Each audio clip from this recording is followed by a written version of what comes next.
Good morning and welcome to Cincy Lifestyle on this morning in which the nation pauses to observe the birthday of the Reverend Dr. Martin Luther King Jr. Mona, good morning. Good morning, Clyde. You know, I have on my shirt today that says I have a dream, MLK Day. And, you know, I think we got these from Hawksworth last year. So, you know, this is a day of service. So Yes, I hope that people will take it as that, you know, and it doesn't have to be a formal service activity, but checking on a neighbor, you know, making a phone call to someone who may be lonely, you know, just doing something that's of service for today. And we do point out that Hawksworth is holding a blood collection opportunity down at the National Underground Railroad Freedom Center, and they are partnering with some Greek letter organizations, African-American Greek letter organizations, to get that done. So if you have the opportunity and want to be of service, that is one way that you can serve. Now, Mona, you know how my mind works. If there's ever something that is trivia or trivial for that matter, it's gonna cross through my brain, right? So one of the things we stopped and did was took a look at a phenomenon, which is the naming of streets after Dr. King. And guess what we found? What did you find, Clyde? Good question, Mona. We found that in almost every major metropolis in the United States of America, there is a Martin Luther King Jr. Avenue, street, or boulevard. In fact, according to an estimate around about 2014 or so, there were about 1,000 cities with a street named Martin Luther King in some form or fashion, up to and including even in other countries that have that have put his name on their thoroughfares as well. So more than 100 schools, by the way, also have the MLK designation. That's very, you know what, we have both of those here in Cincinnati, a school at MLK Academy, and we have a street. Yep. Named after him, all for good reasons, Clyde, all because of everything that he did and continues, really, his memory just continues to do. Well, and you know, the other thing too, Mona, here's something I didn't know. There's a Martin Luther King Little League unit, or I don't know what you call it, because it's not just a team, it's a league. Yes, thank you, Dan, thank you. League in Lubbock, Texas, of all places, and really? And they play at Martin Luther King Field. So you're right, there's a lot of effort put into reflecting on Dr. King and all that he did and all that he meant to this country. Absolutely, Clyde. And you know, today is a time to reflect and think about the messages of Dr. Martin Luther King and that the things that he wanted to spread throughout our community and even the world. And one place that actively furthers his message is the National Underground Railroad Freedom Center. And we took a trip to see what they have going on today to honor this iconic man. With our MLK celebration, we are excited to put together this virtual presentation. Because of COVID-19 and its impact, we had to change the format of our in-person annual breakfast. But nevertheless, we are just excited for what we have planned for today because the mission and the legacy of Dr. King, it means so much for not just today's generations, but future generations. And so a part of this day that makes it so special is that we have a wonderful keynote address coming from an investigative journalist from Los Angeles, DeMarco Murray. We also have musical selections coming from the Cincinnati Opera, a baritone named Reginald Smith, as well as some spoken word pieces, as well as some acknowledgments from our youth award winners. So we're excited for this day because it encompasses a lot of the work that Dr. King had set out to do, and the fact that he was willing to sacrifice himself so that we could all be able to come together, regardless of our nationalities, just in the spirit of American democracy. So this is so important for today because just within recent events, sites like the Freedom Center matter because we are places where we have those tough conversations. We are places designated for history so that history won't repeat itself. We are here to be a convener, bringing people together to have those conversations in a facilitated dialogue so that people can have informed answers, make informed decisions, so that we can be informed change agents ultimately. And so that is really the work that we're doing to be an extension of Dr. King's dream so that we can have people champion their own stories for freedom. This program is open to all. It's open to the general public, and we welcome all ages, all nationalities, all faith-based organizations to come together, because Dr. King really was a person. Like, he was so much more than just someone who, I mean, obviously he graduated from Morehouse. He was a Rhodes Scholar. I mean, he could have been anything, like, because he definitely had the talent and the skill set, but he gave his life for service, to help others. And I think for anyone looking for some inspiration, you don't have to look too far. And the fact that his life goes beyond the United States, he's a global citizen. You know, his life is seen everywhere in this country. And so I think the best way to honor a man like him and his ultimate sacrifice is to self-reflect and pick up his mission. Just carry it a little bit further, and I think that'll help the world today. I think some of the key takeaways from this event is that it speaks to the spirit, which is a part of our mission: cooperation, perseverance, and courage. And I do believe that each person, just through your own self-reflection, looking at the life of Dr. King, we all have an ability, regardless of how small or how little, to make significant change. And it doesn't discriminate against age. Anyone can do this. And so I hope that that will inspire others to go ahead and champion their own stories for freedom and to make a difference. That's really what matters at a time like this. We understand with the pandemic, we've changed the way in which we communicate our mission and our messages about the Freedom Center. But because of this virtual platform, we wanted to make sure by this time we understood that people might be suffering from Zoom fatigue. And so it was so important for us to add an element of celebration so that you can feel it from here at the museum to you there in your home. And that was important for us to make sure that it's interactive. It allows you a chance to correspond with us.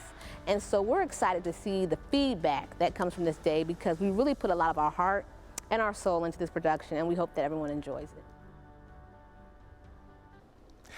Art has the ability to challenge us, to open our eyes to perspectives we may have missed, and that is exactly what one self-taught visual artist is doing in our community. Ali sat down with artist G. Horton to learn about his journey and his involvement in the community. Right now we are here at the Mercantile Library, and I'm here with G. Horton. He is a self-taught visual artist. Now, G, before we start talking, right out the gate, your focus is pretty much black and white, correct? Absolutely. All right, so to stay true and authentic to you, we're gonna take this segment black and white. All right, so right out the gate, explain why then? Why black and white, and why this sketch medium? You know, I think aesthetically, black and white just feels good to me. Although I love colors, I love what they mean as it relates to art. But just for right now, black and white is it's saying a lot without doing too much. So I think number one, let's talk about who this guy is, Okay. because we haven't even done that For yet. sure. So we're looking at Peter H. Clark. We're looking at Peter H. Clark inside of the Mercantile Library, where Peter H. Clark was the Mercantile's first African-American member. He became a member in 1872. He was an advocate for African-Americans in education in our city. And for so many different reasons, he's an icon in my opinion. And I feel personally honored to be able to work on this piece, and then also to be a bridge that can connect someone to Peter H. Clark and his story, someone who may not know who he was and what he meant to our city. So I'm very fortunate to be in this space, for sure. So when people look at your art, and whether it's here in Cincinnati or elsewhere or even online, what do you want people to think? What do you want people to feel? I want to challenge the narrative. I want to shift perception just a little bit. You know, as it relates to what's happening in our world, art allows us to shift perceptions without any barriers. And what I love about it is I'm not in front of the piece. The art stands alone in terms of what I want them to feel. My hope is inspiration. Primarily, if it's a young artist, I want them to feel inspired, hopefully by my story to say, wow, if this guy, if he can do it, why can't I do it? There's a lot of creative, talented artists in our city, primarily Black artists who may be doing great work as well. And in addition of just being an artist, my personal mission, as I continue to focus on building a community, is to find those individuals, right? And get them connected to opportunities that I have as well. So I feel there's a responsibility to focus on my craft, but also identify talent in our city and create pathways where they can they can receive the blessings that they're entitled to as well. My final thought would be to those creatives out there, focus on your craft, explore, ask questions, be curious, be thoughtful, become a student of your work. And I'm not there yet. I'm still constantly trying to evolve and learn and grow, and do the work, stay true to that, find a friend group, a support group who can hold you accountable, and have fun. Most importantly, have fun. Life is short. Have fun. And be kind. And be kind, for sure. As I said, I'm really excited to see where you're going to be in 5 years, whether you're still going to be, producing similar hyper-realism pieces. Who knows? Maybe you'll pick up photography. I don't know. You never know. But with that said, we'll flip back to color. And G, thanks for being a G and taking the time. Thank you. I appreciate it, for sure. Wow, really talented guy there. Well, coming up here on Cincy Lifestyle, an ingenious inventor. Yes, you've heard of Thomas Edison, but did you know a lot of his ideas came from another inventor who was living in Cincinnati? Yep, his name was Granville T Woods, and his story is another Cincinnati curiosity. We've got all that and more on the other side of the break, so keep it here. And you're taking a look right now at the National Underground Railroad Freedom Center. We'll be right back.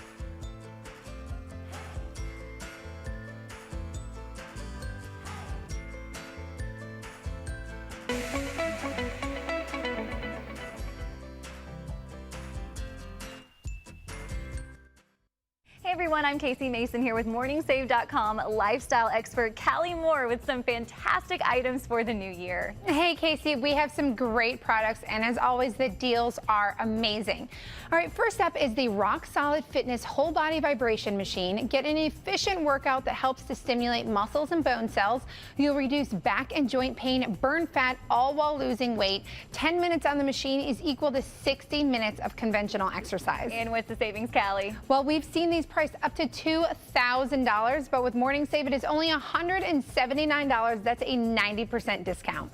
Next are the Airbuds Air 3 True Wireless Water Resistant Earbuds with charging case. Enjoy the most advanced wireless listening thanks to the Bluetooth technology. Plus, the charging case holds enough power to give you 12 hours of uninterrupted use. I love it. What's our deal on this one? Well, this set sells for up to $130, but with Morning Save, it is only $29. That's a 78% discount. Next is the Elegant Comfort Premium Ran from Bamboo Waterproof Fitted Mattress Protector. Available in all the sizes, the protector is hypoallergenic and waterproof. The cover even fits extra thick mattresses and comes with pockets up to 16 inches. Great. What's our deal? Well, this usually ranges from $79 to $109, but Morning Save has it all for $39. That's a 51% savings. And our last product is the 2-pack Almost Famous Facial and Brow Wands. These are great for removing any unwanted hair. The facial wand has 3D pivoting head with soft touch blades, and the brow shaver removes hair painlessly and precisely. I love it. What's the savings, Callie? Well, normally this set sells for up to $60, but Morning Save, it is only $20 with a 67% savings. All right, Callie, thank you so much for sharing these early bird bargains. Be sure to head to morningsave.com for these and other exclusive deals. All products are shipped directly from a U.S. warehouse.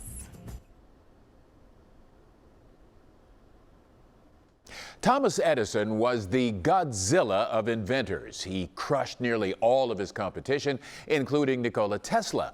But there was one competing inventor he couldn't crush: Granville T Woods, an African-American, briefly headquartered right here in Cincinnati. What Woods invented and how he navigated a sometimes hostile environment is an eye-opening Cincinnati curiosity.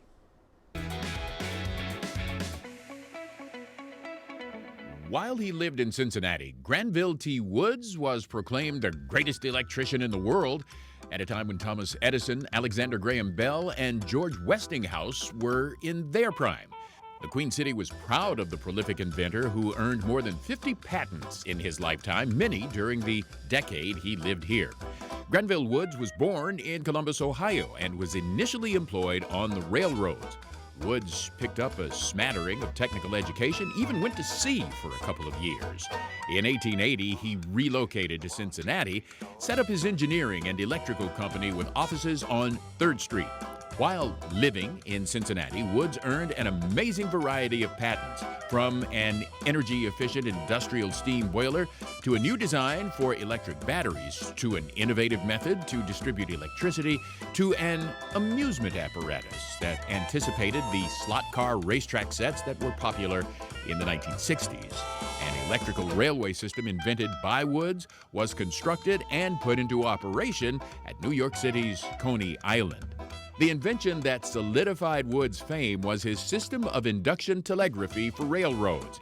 Equipped with this device, railroad dispatchers knew at once the location of every train on their roads, and engineers could avoid collisions. Railroad passengers could communicate with occupants of any train or with anyone waiting at any station connected by railroad tracks. As soon as Woods filed this particular patent, he was challenged by 2 other inventors who claimed prior discoveries. The U.S. Patent Office dismissed one challenge in short order, the other, by Thomas Alva Edison, not so easily dismissed and drug on unnecessarily through the patent courts. There is no question about Thomas Edison's brilliance, but there's little doubt that he was something of a bully. Edison stole ideas, hounded competitors in court, and floated hostile rumors about inventions that often proved better than his own. Edison battled Woods over the railroad telegraphy patent not once, but twice. Woods emerged victorious in both challenges, and the patent was awarded to him. Defeated, Edison offered Woods a job. Woods turned it down, but later sold some of his other patents to Edison, Westinghouse, Bell, and other industrialists. The publicity Woods earned while defending his patents attracted investors who lured him to New York City in 1890, where he applied some of his patents to a subway project and to improvements to Bell's telephone. Woods died in New York City in 1910. Almost a century later, in 2006, Granville T Woods was inducted into the National Inventors Hall of Fame. And joining us right now is the person who collects these curiosities, Greg Hand. Greg, thank you for joining us. Thank you. Okay, so we've talked about Woods' contributions to technology, but didn't he also make some contributions to language as well? Exactly. You know, you've probably heard the saying, avoid the third rail, or somebody stepped on the third rail, or this is the third rail of politics, that sort of thing. Yep. That subway system that Woods worked on in New York City was powered through a system that he designed, and it was the first one to use an electrified third rail. And so he was the inventor of the third rail that has now entered our language. Wow. Wow. That he was obviously a very brilliant man, Greg. Where did he get his education? Greg, I don't know if you could hear Mona. She was asking where Woods was educated. Oh, that's a fascinating question. A coincidence is that 30 years before Woods was living in Cincinnati, Thomas Edison lived in Cincinnati and was working as a telegraph operator. There's a legend that Edison educated himself at the Ohio Mechanics Institute Library at the corner of Vine and 6th Street. And it appears that Woods was also self-educated and probably made use of that valuable library, which is now part of the University of Cincinnati Engineering Library. So both Edison and Woods probably used this technical library that existed in Cincinnati.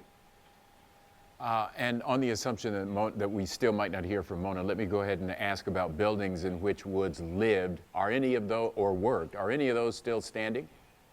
Oh, this was breaking my heart. I went through every city directory during Woods' time, and he moved a lot. His offices were on 3rd Street. For a time, they were on Lodge Street, which was a little street next to Fountain Square. His house was at a variety of places in the West End. every time I found a new address, I looked it up, and it was covered by an expressway.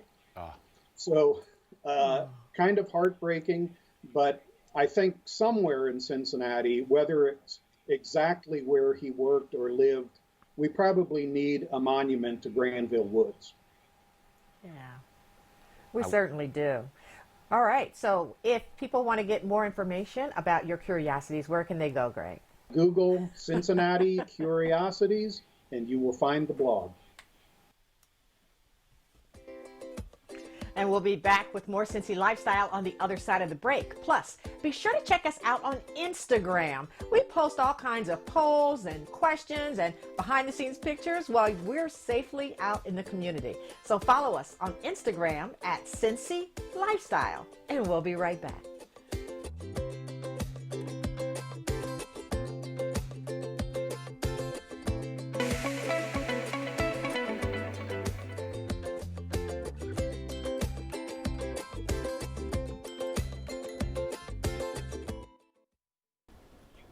And coming up here tomorrow on Cincy Lifestyle, strike a pose. That's right. We'll introduce you to local fashion designer who is making the cover of magazines around the world while also making it a mission to put Cincinnati on the fashion map.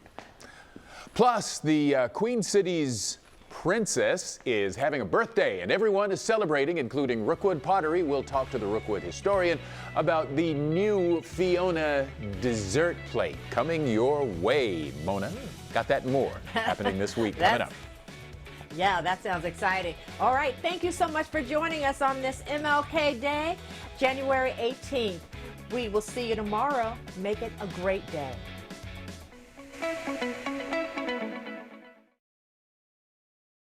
Thanks for watching our video, and if you liked what you saw, hit the subscribe button. You can also check out full episodes of the show you've never seen before, or watch your favorites again and again. And as always, we love to say it, make it a great day.